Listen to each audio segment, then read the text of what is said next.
Good morning, good afternoon, good evening, everybody. Thank you once again for listening into all things AI and project management.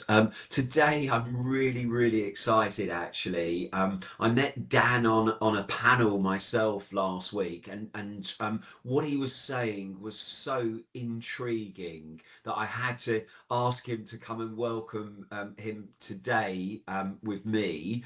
So, Dan, do you want to just introduce yourself quickly? Yeah, absolutely. Hi, everyone. So my name's Dan Scott. So I am Chief Data Scientist and AI Lead for UK and Ireland for WSP. So WSP is a global architecture and engineering and construction consultancy with offices all around the world. My responsibilities are for all things kind of AI within our UK business. So kind of building our internal capability, but also building AI-enabled solutions for our clients and ensuring that we deliver the best possible solutions to the people that need them, basically. Yeah, thank you for that, Dan. And like I said in my intro, I'm really looking forward to our conversation today. And here, within a commercially environment piece, what you are and what you aren't allowed to say. But I know some of the case studies that you mentioned to me previously are really exciting. So, let's get this conversation going in terms of AI and project management. From your perspective, what's it about? What's the promise, Dan? Yeah, I mean, so AI has got so many touch points across the kind of project management world, really. So I mean, if you break down project management to its core principles, it really comes down to how do we plan to deliver this project in the most kind of efficient manner from a kind of time, quality, cost perspective, and then ultimately how do we avoid surprises after that point. And AI kind of touches into that in various different guises. Everything from AI in kind of sort of a generative design sense, so kind of massively shortcutting the time it takes to create designs of the thing that you want to build, the time it takes for you to test alternative designs, and the ability that it creates to test far more ideas than ever we could in the past. You then have AI as a kind of knowledge capture tool, knowledge management tool. So how do I kind of harness previous experience of projects that are similar to understand the sorts of things that I should be doing on this project or planning against on this project? How do I get a detailed understanding of exactly what that forecast is going to look like, and get early warnings of issues such that I can actually do something about them before they realize and they're not just surprises again. And then the final area for me that I find kind of exciting from an AI perspective is then AI in that kind of project management decision making process. So how do I create resilient project plans that are that guard against the surprises that might come in the future, in such a way that I can provide some level of surety that I've got plan B to Z up my sleeve already. I know what I'm going to do as and when these things happen. Yeah, it's fantastic. Actually, I haven't heard it described as the no surprises scenario before, but I love that. That's fantastic. And those examples you gave, they're full gamma there. My guess is that you've got experience in all of those areas. Before maybe we dive into one of those or all of them a little bit more, may I just ask, is there one that you see that's giving the greatest benefit to both projects, project managers, and the organization, or is it, they've all got a place, as it were? I think they're all at different levels of maturity. So I think you see um, a lot more penetration around the kind of generative design tools and those sorts of things. Because they are being built into kind of standard engineering platforms these days, and other bits and pieces. So you're seeing a lot more of that coming in. Um, the kind of knowledge, the knowledge kind of capture piece, kind of analyzing previous projects, looking at kind of uncertainty analysis on a large program. Again, that's starting to find its feet a lot more now. It's Mm. still some way to go, and I think there's there's a lot of kind of exciting things that come out of the sort of modern generative AI that kind of start to unlock that in a much deeper sense than we've been able to do before. I think in the what I call kind of the prescriptive analytics end, the kind of AI to kind of improve decision making, that sort of thing, still very kind of nascent. I would have said it's weirdly technologies that have been around for quite a long time but haven't yet, are only just starting to break through in terms of the project management space, particularly. Yeah, it's really interesting that you see that, and that's what I immediately, what was going through my mind was the decision making probably is the most complex to break through, not necessarily from a technology point of view, but actually probably from a people and a resistance point of view, I can imagine Yeah. being the hardest. So let's start with the high maturity ones, as it were. So I presume we're in the world of BIM modeling and that type of stuff, yeah? Yeah. I mean, not exclusively BIM, but I mean, obviously BIM is the kind of some way, in some cases, has been the kind of leading charge in that space.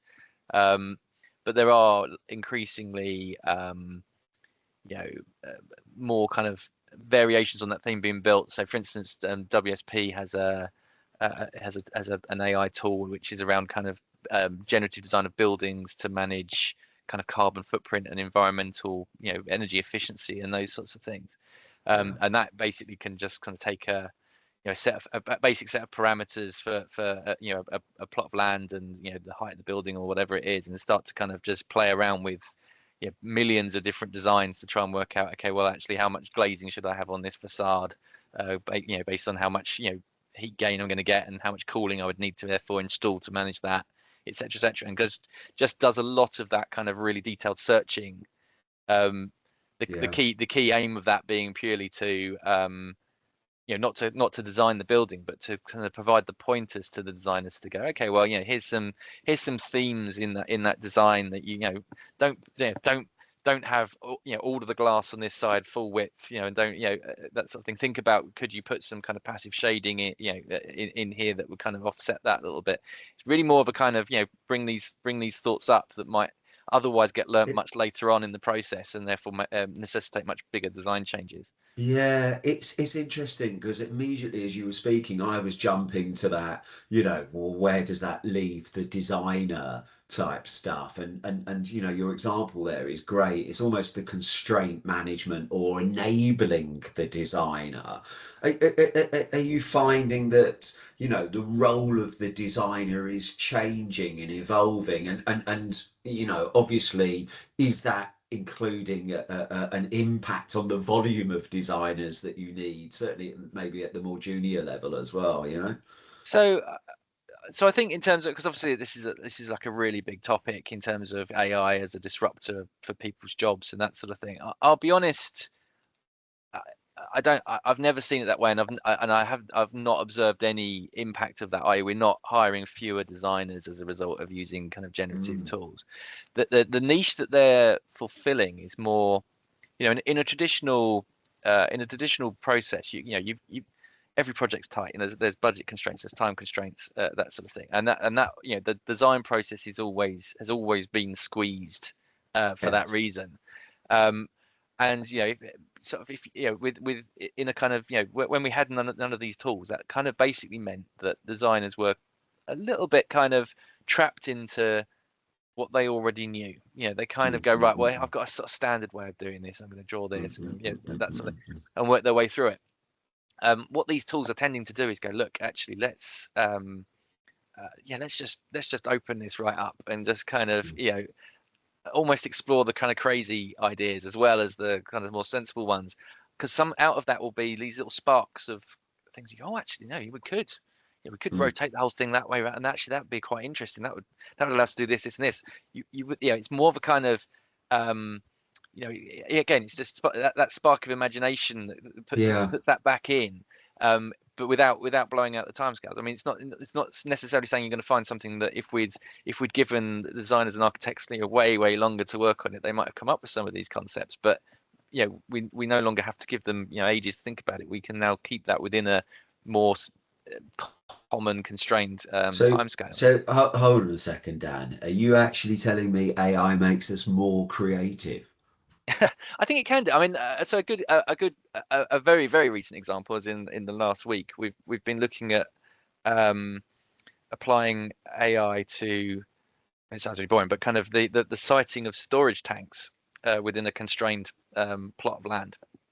And again, so it was more of a kind of proof of concept, speculative thing, really. But we had a kind of a process where come in, they draw out the plot of land, and then effectively you'd have all these different circles representing the different storage tanks, and you'd be almost like manually placing them on there and checking that they comply with the standards in terms of how much space you've got to have between the tanks and how that varies depending on what's in the tanks and that sort of thing. So we started an exercise again. Right, okay, well let's throw this into a kind of a genetic algorithm driven system and just go give it the rules and just go right, find place these things in this space as well as you can. And what we quickly found was that it in terms of kind of layout of the tanks, it was playing around with patterns of layouts that we would never have drawn. Mm. And when we were sitting down with the experts and sort of saying, okay, well this is kind of some of the results that are coming out, and they were kind of going, well, that's it's kind of done a kind of interesting kind of zigzagging thing, and they're going, well, we wouldn't normally do that because of the piping, but actually in reality it doesn't really make that much difference on the piping because they overlap enough. But we'd never have thought of that. But actually, Yeah. it gives you a much tighter packing of those sites, and if I can get more tanks in. So again, didn't result in that being the design that we went for, but what it did is immediately sparked you could do that, you could do this. Not really thought of that, but yeah, maybe you could do that.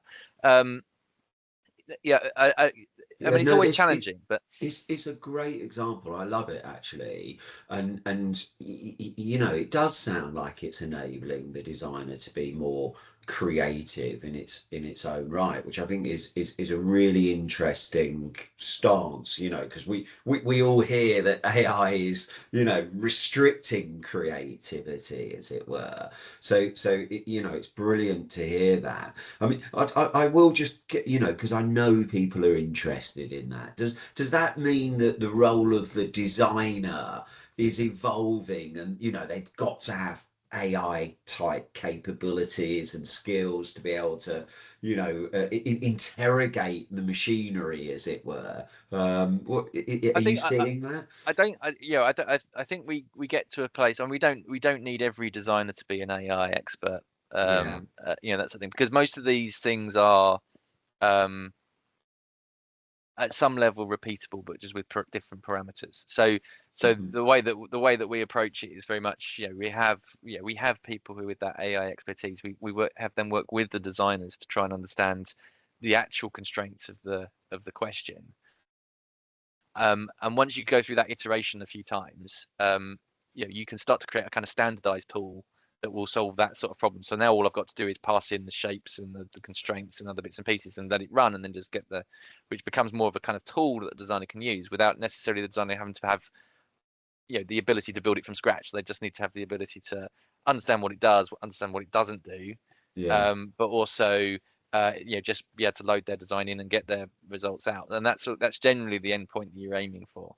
Yeah. The challenge with these things is always it's what I call the Douglas Adams problem.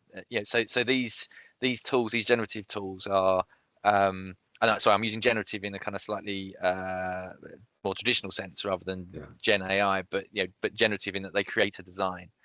Um, they The way the algorithms work, they're not subject to hallucination and that sort of thing. So they will always generally find the mathematically best solution to the problem that you've asked. The problem is, so the question is always, the answer is always correct, but do you understand the question? Hence the Douglas Yeah. Adams reference. So what you tend to find is you when you start in building these, and we found this with this particular tool this week, you start building it, and so you sit down with the designers first and go, okay, well, what are all the things that you're thinking of? What are all the constraints you've got? And they go, okay, we've got these standards, we've got this particular shape of ground that we've got to fit to, and they'll give you a list of things that's in their head going, yeah, that's things that I worry about when I'm designing it. You'll put that through the algorithms. You'll get the AI working on it. It'll come up with a design. First thing that first iteration, the designer will look at it and go, well, that's wrong. Can't do that. Can't do that. Can't do that. And you go, okay, that's great, but we didn't tell the algorithm that. Yeah, All exactly. those are It's new as good constraints. as And yeah. the thing is that as human beings, it's very difficult for us to sit here and go, okay, I can describe all of the constraints of this problem because it's all kind Yeah, of hidden away in my head somewhere. I kind of know yeah. that the things that I can do and can't do. Not always easy to pin down why I can't do that. So these things kind of tend to you go through that kind of cyclical pattern where it kind of Yeah, it's challenging your thinking constantly. You go, okay, well, you look at it and go, I think that's wrong, but I can't quite think why it's wrong. yeah, yeah, It's yeah, definitely not a design I'd have ever created. But unless no. I can pin down why it's wrong, then it might actually be a better design. Yeah, and have to go through that.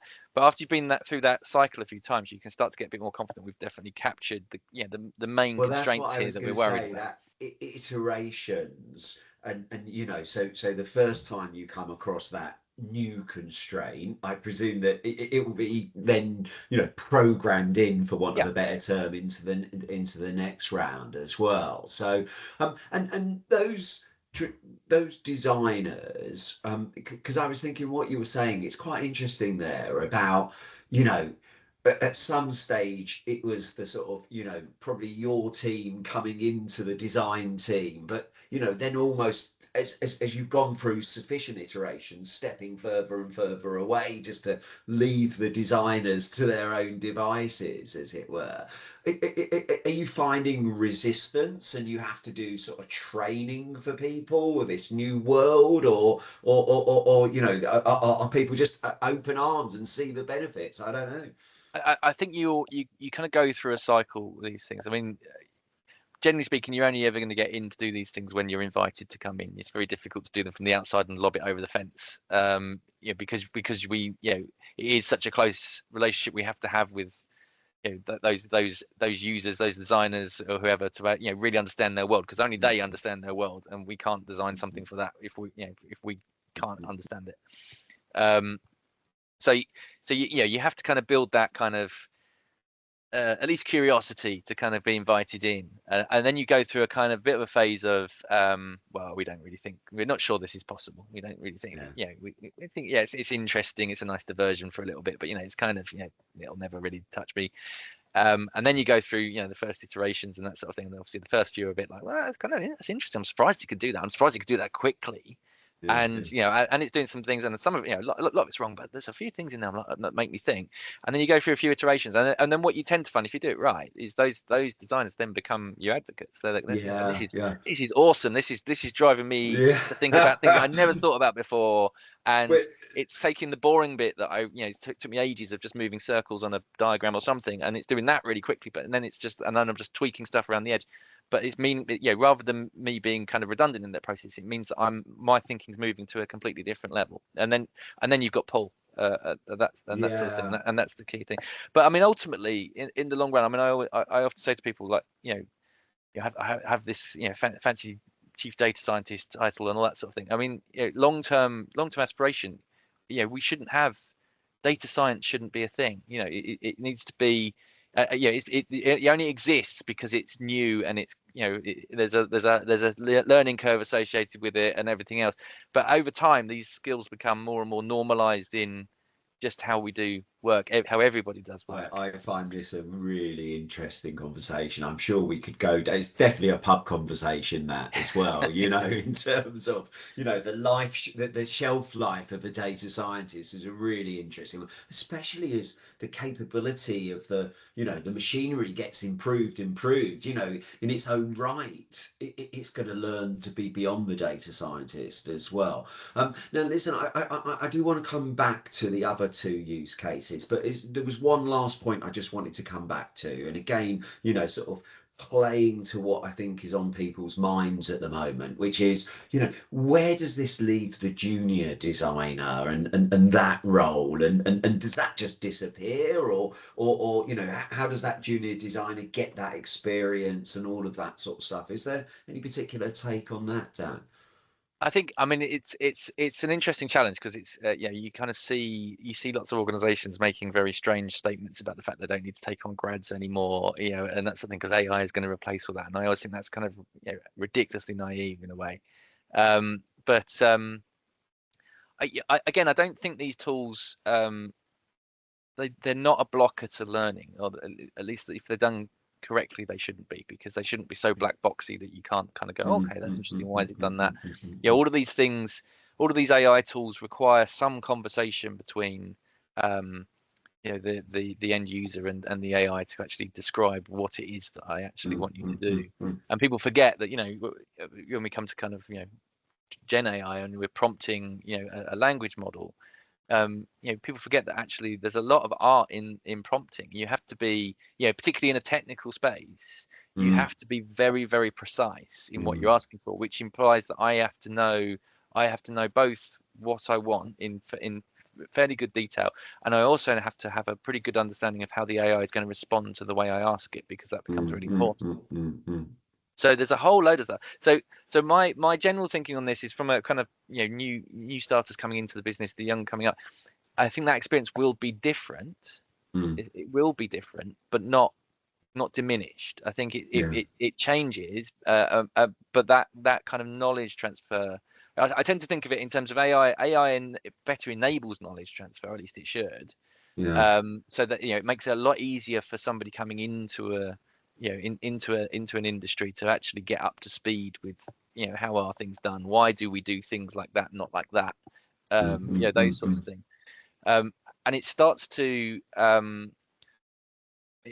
become a solution for a wider problem that's existed for a while, which is that particularly in some of the traditional engineering disciplines where we've long since moved from a pattern where people kind of joined an organization out of school on an apprenticeship scheme or whatever it was, worked their way up through the ranks, and then they would retire 35 years later, having man and boy or whatever all the way through that.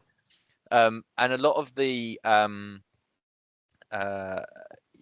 the knowledge transfer is then somebody comes in new, well, you get buddied up with the senior guy, and you basically follow them around long enough to kind of some of that knowledge to rub off on you, and then you gradually pass it on.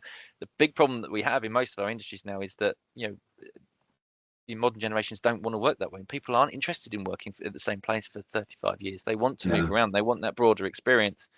But it breaks that model, because now if somebody that comes in, spends 5 years and then disappears, that knowledge transfer is just not happening in the same way anymore. So actually AI then becomes the way of repairing that, because you kind of go, actually, well, if AI can accelerate that knowledge transfer and allow them to kind of almost self-serve and go and find out those things, so they're not reliant on some end of career guy spending a bit of time with them and explaining why we draw things like that, or why we put that next to that or something, then you've kind of resolved some of that problem, and you're still allowing people to have that job flexibility that they crave without seeing most of your knowledge retire out of the industry, which is where we I get that. Definitely, I can see that opportunity, and it's probably a nice segue into your second example about knowledge and knowledge capture actually as well.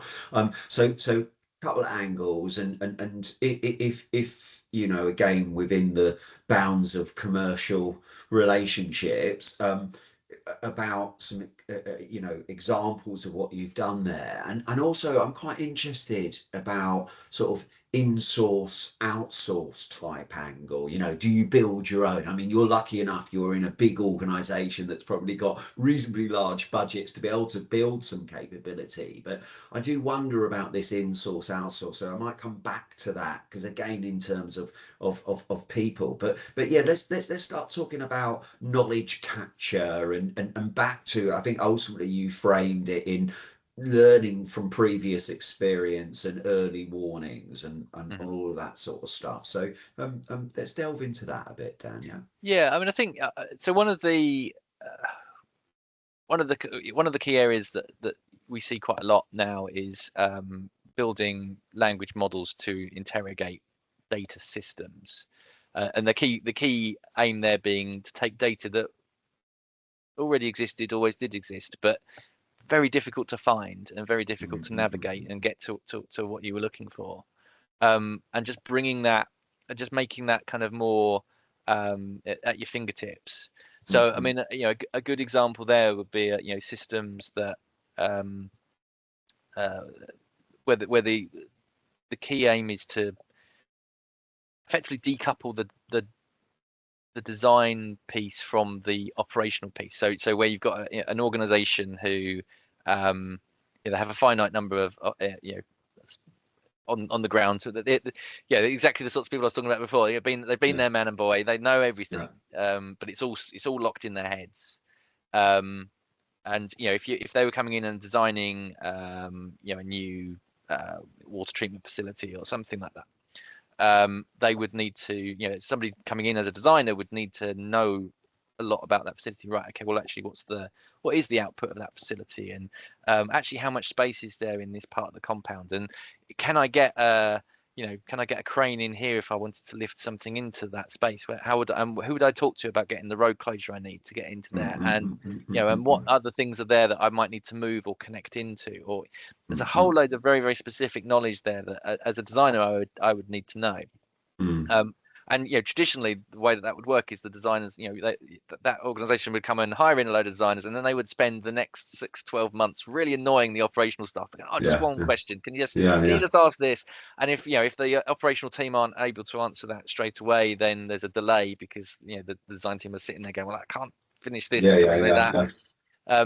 So this is where some of the more recent solutions are kind of starting to look at, right, well, why don't we bring in a large language model and an orchestration agent there, and sit that above, and we can connect that into the existing organization's design file. So if I want to understand what's there today, what does it look like, how big is it, where does it sit, well, I can pull down drawings and documents and other bits and pieces that describe what's there from when it was previously designed, and other bits and pieces, and as well as kind of operational inspection reports and other bits and pieces that might tell me about what sorts of things go wrong with it or anything like that. So there's a whole massive kind of file store that can be mined there. You then have things like SCADA systems, real-time telemetry systems. So a lot of these assets have sensors on them. So if I wanted to know what is the typical usage cycle on that, or whatever it is, well, it'll be in that data. I can go and just mine that and get that out. And then kind of thirdly, that kind of idea of any additional kind of site intelligence I can get. So in one example, we were looking at a POC that was based around a video of the site. So effectively somebody walking around the site kind of recording, Yeah. going, well, this is over here, this is where the gate is, and this is the room here, and that pump's in that building there, and that sort of thing. And so you can pull from the videos a load of insight about actually where is everything in that Yeah. in that site. So now I sit so what we do there is kind of create agents for each of those kind of sources. So each of those agents is trained about how to go and effectively mine those sources for information, any post calculations we need to do to kind of get insight out of that. And then I have an orchestrator agent over the top, which is basically responsible for Bringing it orchestrating all those lines together. of Yeah. things. Yeah. Yeah. So now I've got a system that a designer can go, oh, actually, I need to know how what's the maximum size this pump can be, and will it fit in the corner of that building there? Well, I can actually now ask that. It will go and work out, okay, well, here are the design drawings, here's the output of that pump, here's what where that building is in that site, and now I can construct a response that helps you answer that question. And now I don't need to lift up the phone and ring up Bob down at the site and go, will that fit? And he's going to go, look, I'm Who really busy, retired guys. 10 years Yeah, ago anyway. Yeah. exactly. So Yeah. there's all sorts of stuff like that. And those start to really, again, just kind of really decouple that design process from the operational process, and that and that becomes particularly important in some sectors, water, energy, particularly places like that, where we're on the cusp of a massive acceleration in the volume of work that needs to happen. Yeah, Um, it's interesting you use the word volume because as you were speaking, again, I'm just trying to put myself in the mind of people listening, if you like, and I can imagine they're thinking a couple of things. That sounds fantastic, but is dependent upon the maintenance of the original design documents yeah. and all that. Although, maybe that is then updated with the video or Well, whatever the IoT device is, but yeah, there's a but quality point there, yeah? well, yeah, but and that's in some ways that's the more exciting bit in my mind, because historically we've been kind of stuck in this data quality problem. We've kind of been talking about data as new oil for God knows how long. Yeah, And I've lost track of how many big data lake type projects that I've seen people implement, and it's all kind of, it's been very big, expensive, and ultimately, when you go back and go, well, careful, what value are you getting out of this? I don't want to Yeah, no, burn any bridges there, naming no names. but you kind of see it quite often, and it historically always fell into exactly the same problem, which is that I can come up with these really great data structures and go, yeah, if everything was populated perfectly accurately like this, I could do some amazing things. Yeah. And that's always true. The trouble is you then have to intersect that with the kind of the problem that I've got this ton of historical data and it does not conform to that structure at all, and then B, I've got all these flawed human beings that work for this organization who Yeah. some of whom will engage with that and will kind of diligently fill that in, and some of whom, let's face it, that's considered an overhead on their day job and is not considered to be particularly important. And so keeping any sort of data quality control is very, very, very hard. Where the kind of the latest sort of tranches of Gen AI come in to that, which I find really exciting, is the ability to kind of posthumously kind of restructure all that data. So one of the things that we've been doing recently is looking at so let's say I've got an organizational SharePoint site, and within that SharePoint site I've got hundreds of thousands of project folders of various different where people have kind of just dumped, here's the design documentations, here's the client documentation, whatever it was. What we can create now is agents that kind of crawl through those shared folders, go into every folder and go and down that folder hierarchy and go, well, what is this? What project does it actually relate to? Because I can kind of infer that from the folder names. Any documents I find in there, I can open them up and go, okay, what's the what names are in this document? That refer to a project name or a client name or whatever it happens to be. So I can mine that out. I can then go, okay, what is this document? What's it? I can produce a summary of it and go, well, it's a design drawing. Okay, fine. Okay, design. What's it a design drawing of? Can I pull that off the drawing title or something like that? Pull that. And so all of a sudden, I can just mine out of that document a load of metadata that I can then put into a structured database.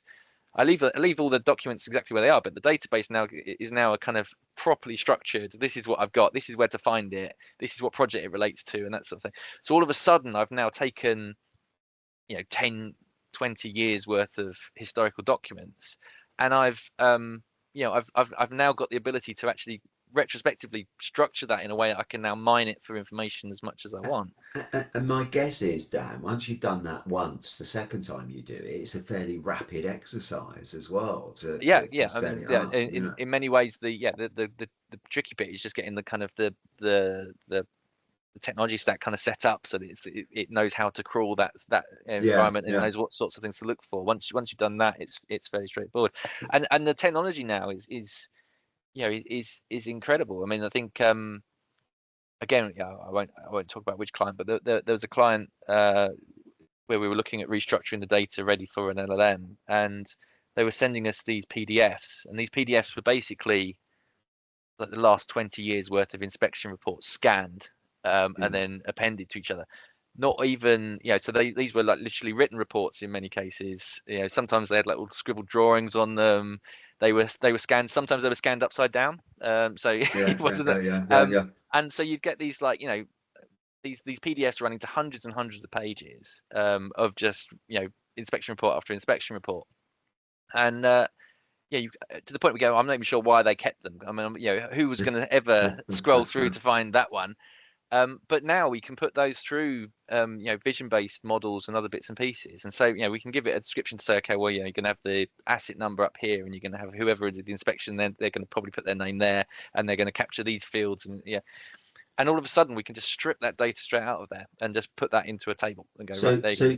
just to be clear there, Dan, I mean, first of all, it sounds like OCR. is finally working. Mhm. The second thing is, are we just talking about indexing? Are we actually talking about the contents of the document? Because, even finding the latest version of a document and making sure that that's not contradictory to other related documents or historical documents, that's a huge benefit. So are we actually reading the document, or are we just Oh yeah, so meta?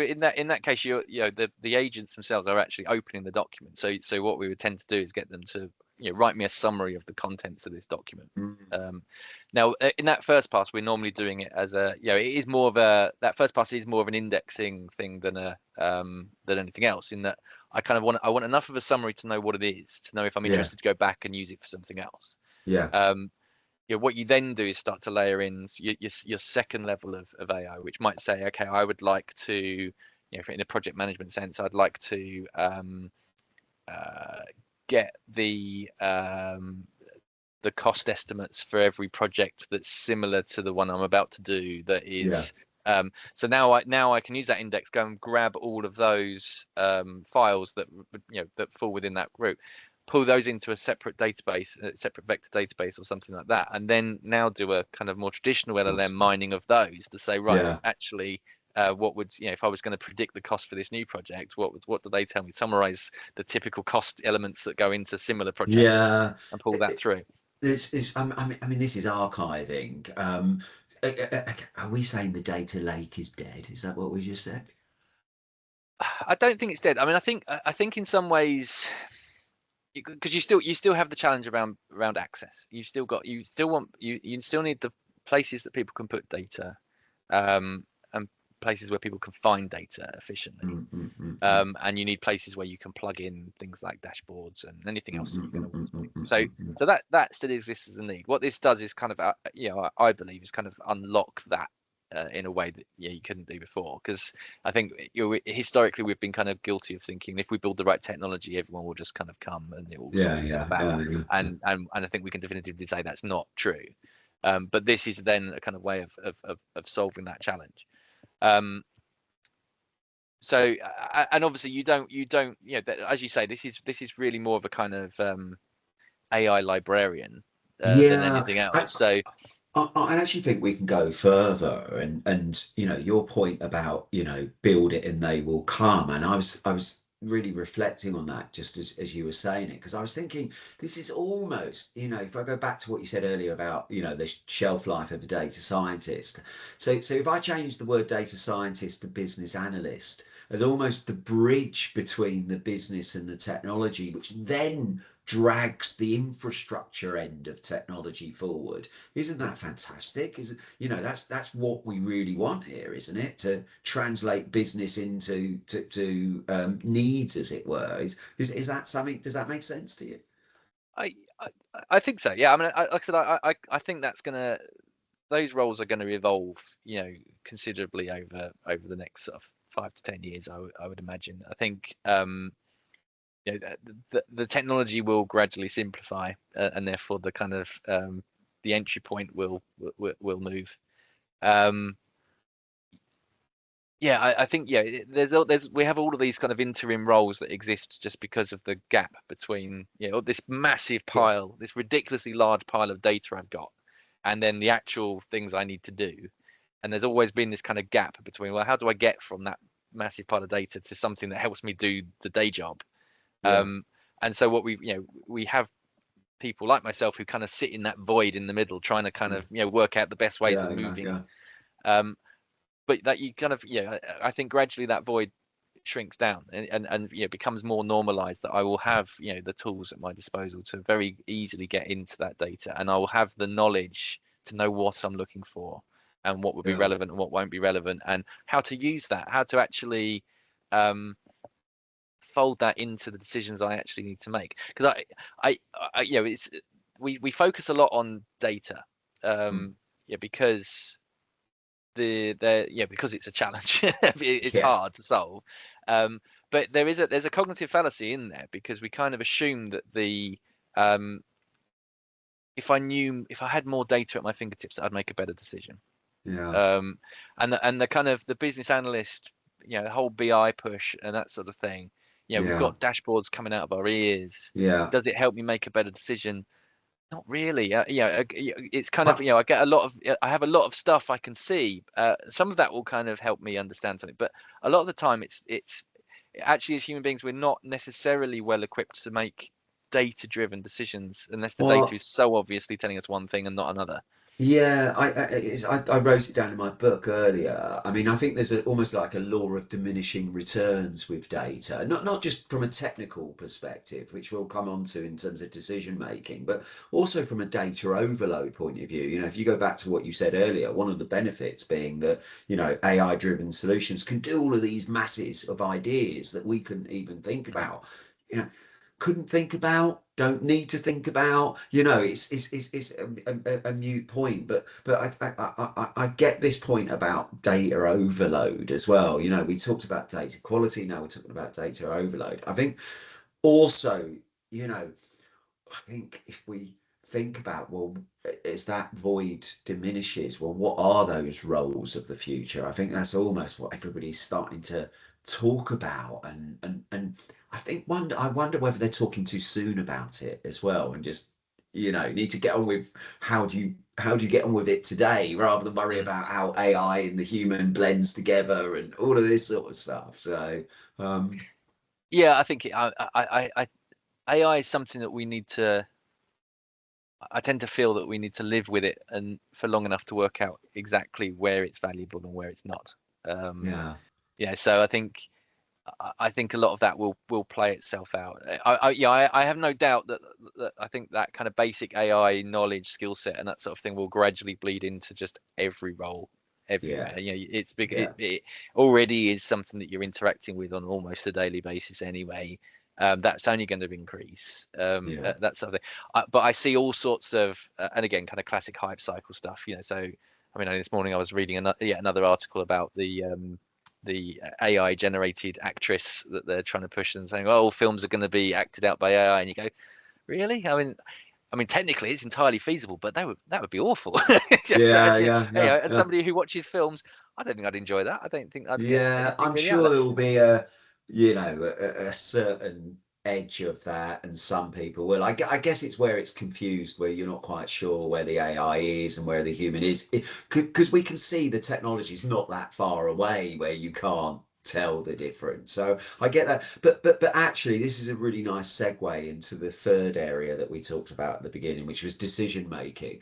And we know that this is almost the holy grail of where we're trying to get to here, or sorry, where I think we're getting to, rather than where we want to get to, depending on the individual. Because we said that is where the resistance is. Mhm. I know better than the computer type thing. Computer says no, and all that sort of stuff. So again, just in terms of examples here about how you're seeing that. I love the term augmenting the human. It's augmenting the human around decision making. Dan, what's your take on this space? Yeah. So again, I mean, I always kind of think of it as the most important area, purely because all of everything we've talked about up until now is only has any value at all at the point at which you make a decision to do something different than you would have done if you hadn't done all that fancy stuff. So if it doesn't result in a different decision at some point, then there is literally no point to any of it. You could go back to paper and pencil as if that were the case. So the question then is, okay, well, how do you bring uh, AI solutions data into that decision making process in a way that adds value? So talked at the beginning about kind of avoiding surprises, and if you like, everything we've spoken to about now up till now has been about let's try and analyze everything that we know, all the data we've got, historical, etc., to try and kind of shrink our uncertainty a little bit, so that we can see these are sorts of things that go wrong with these projects. Okay, well, let's plan against that. But you there at some point you have to kind of accept the fact that you can't shrink the uncertainty to zero. You're never going Yeah, to have an absolutely deterministic model that says this is exactly how this project is going to play yeah, out. Be lovely, but just it's not going to happen. So you then have to think, right, okay, well, I've got as much background knowledge as I can reasonably get to forecast what could happen, but then I also got to allow for stuff that I have absolutely no idea whether that will happen or not. And that's where techniques like adaptive planning come into it. So adaptive planning is a technique that kind of takes decision optimization. So decision optimization is quite a simple technique where you take every decision that you want to make. So it might be, I'll put it in a water context for now. So water companies have to decide, which pipes they're going to relay, which are they going to build a new pumping station, are they going to build a new reservoir, are they going to various different things that they need to do, with the ultimate goal of making sure that there's enough water in the pipes for the demand that there's going to be over the next however many years. So that's a mathematical problem, because effectively you can articulate all the different things that you might do, all the feasible projects that you could do, but now you've got to decide, okay, which of those am I actually going to build, and each of those incurs a cost of doing it. When's the earliest I could build it? When should I build it? And how much impact on that water supply demand does building that thing have?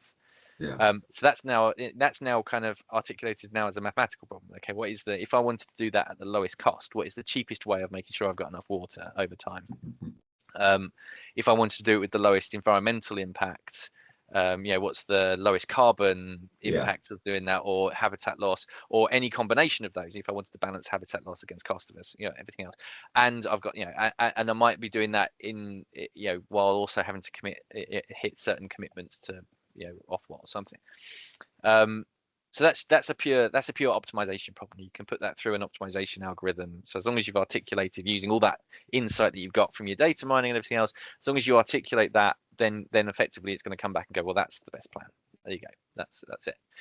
Now the problem then comes, you go, right, okay, well, yeah, but what about climate change? So climate change, over the next 20, 50 years could result in the UK getting very hot and dry, in which case I've got a lot less rainfall, I've got less water coming into the system, people water their gardens more, drink more water, so I've got more water coming out of the system.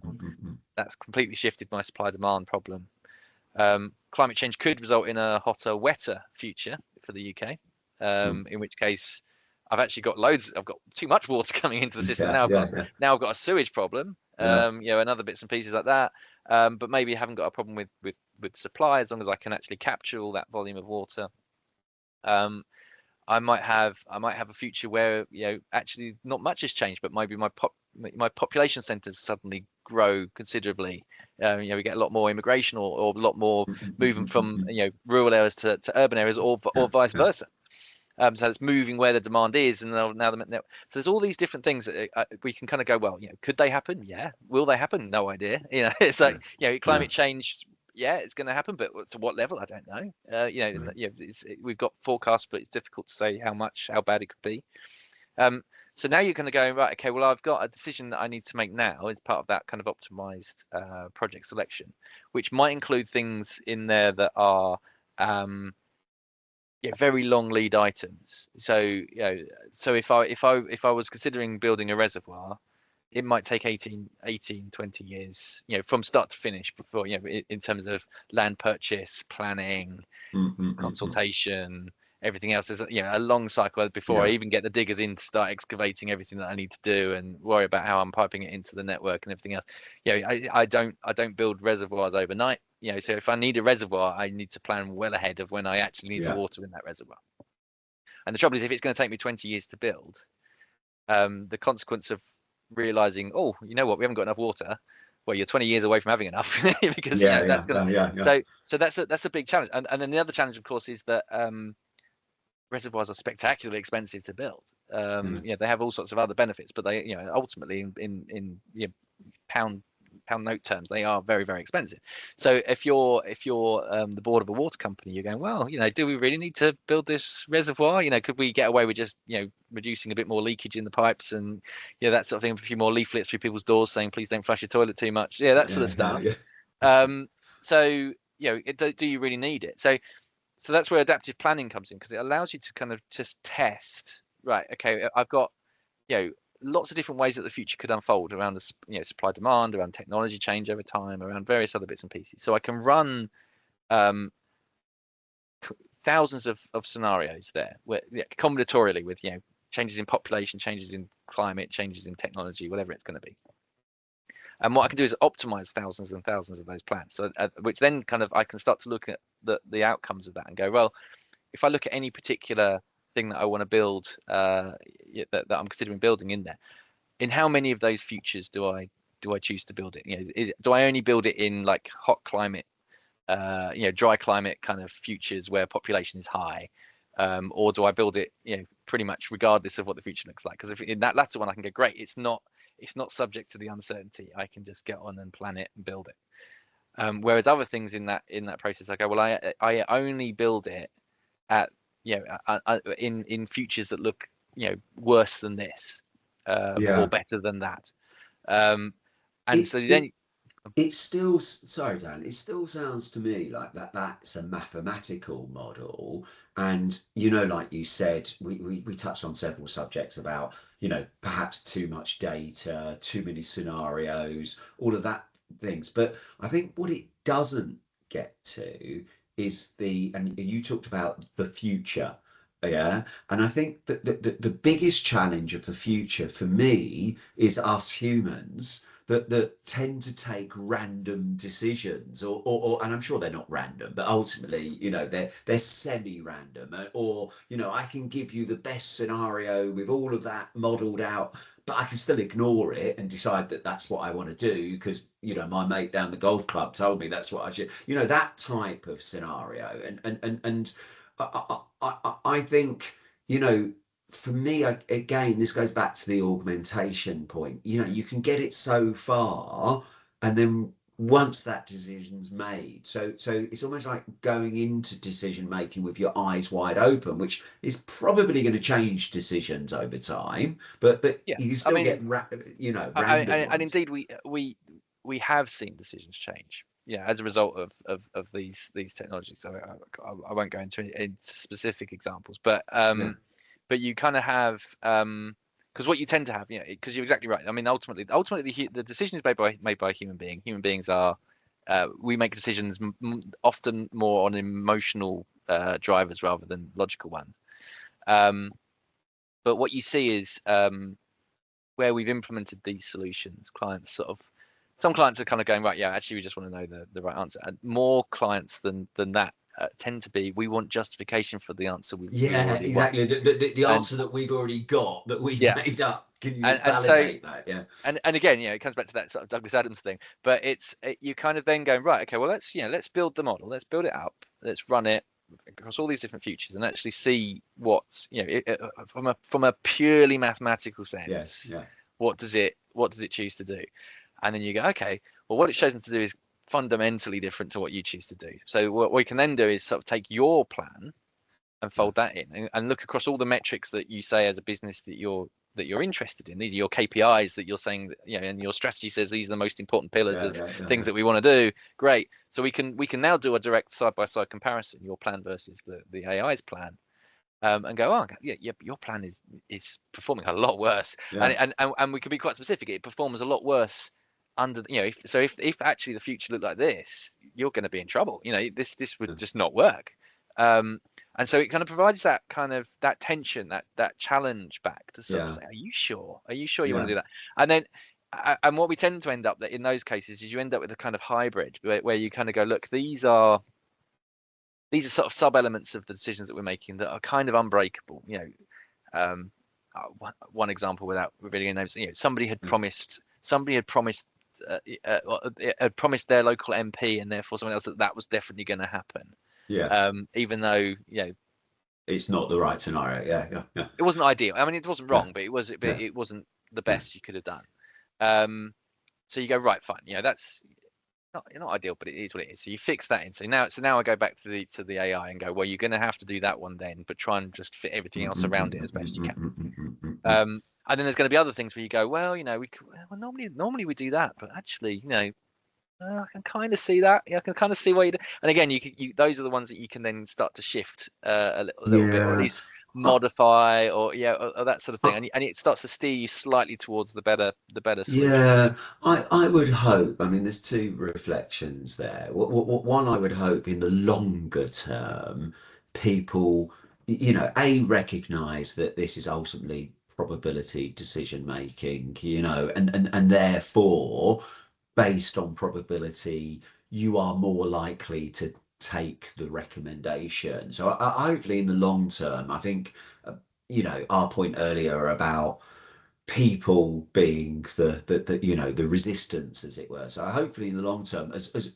you know, people do reflect on a more informed decision making basis, on the basis that we're talking about a quality system and a sane human to make the decision in the first place. I think, if nothing else, what this shows to me is that we're talking about transformation, we're talking about people, we're talking about change management, and I think that subject has probably got a long way to run for the masses. You know, I think in the short term, those, you know, bigger entrepreneurs will just push forward and, you know, there is the solution and we'll all jump onto it.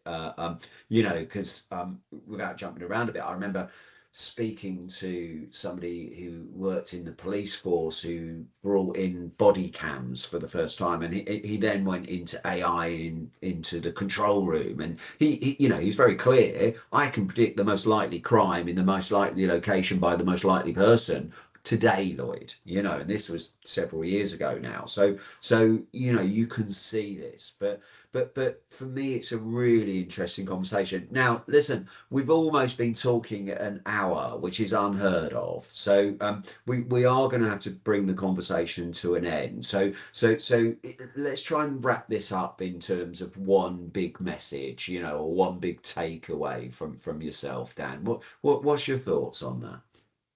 Well, I think the key thing is, you know, the future is exciting, but we have to kind of we have to both embrace a lot of these sorts of AI solutions and those sorts of things, but also kind of allow the technology to settle with our people. You know, we can't just throw these things in because it's going to be disruptive, and ultimately it's not going to translate into the better decisions that we want it to translate into, that are actually going to make the difference. So it's really about, you know, embrace, but bringing everybody along on that journey at the same time. Fantastic. Dan, listen, that has been a fantastic discussion. I really hope people listen in and enjoyed this conversation. And I hope we stay connected, because I think we were scratching the, you know, the tip of the iceberg there, sir. So thank you so much for your time today. Yeah, absolutely, no problem. It's been a pleasure.